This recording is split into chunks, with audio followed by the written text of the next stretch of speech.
Today we're changing the ignition switch electronic steer lock, and this is what the part looks like.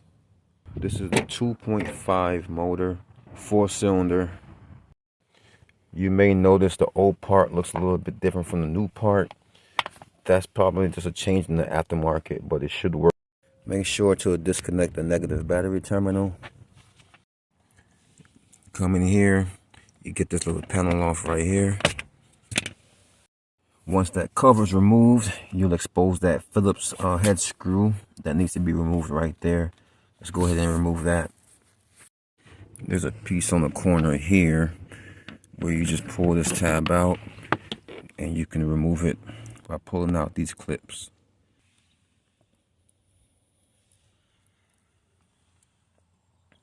There's a bracket here that you do not have to remove. But I'm going to remove it so you can see easier. It's just 4 10mm bolts, and I'll be able to remove this little bracket here. Again, you do not have to remove this bracket. I'm removing it for your visual purposes. Now that I have the bracket off, you can see clearly now. There's a wire harness here. I'm going to go ahead and remove this wire harness. So this is the tricky part here, getting these bolts. So it looks like this one normally. I already got this one a little loose here.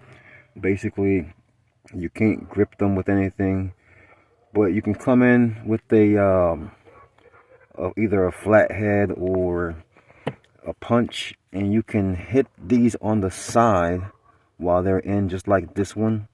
And after a certain amount of times of hitting them, you basically loosen them up really loose, and you can get in there with your finger and you can actually turn these until you get them both out.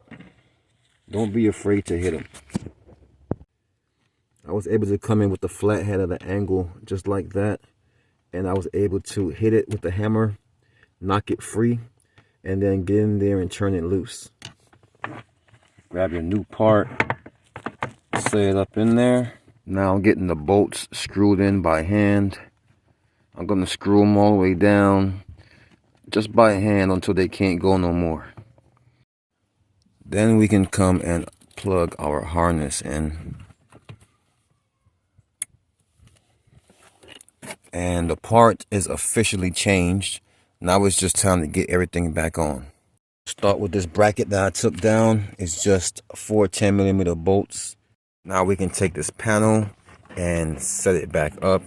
Make sure you get all of these pins in the holes, all these snaps on all sides, and we'll snap that in.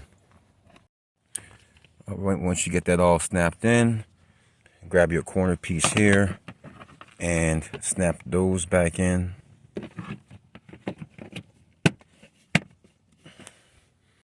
Get the Phillips head screw and put that back in the hole that holds this whole panel together.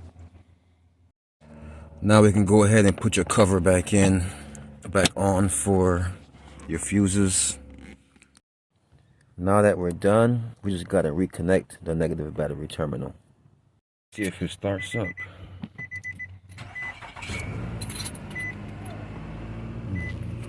Starts right up. So that wraps up how to change your electronic steering lock on a 2009 Nissan Altima.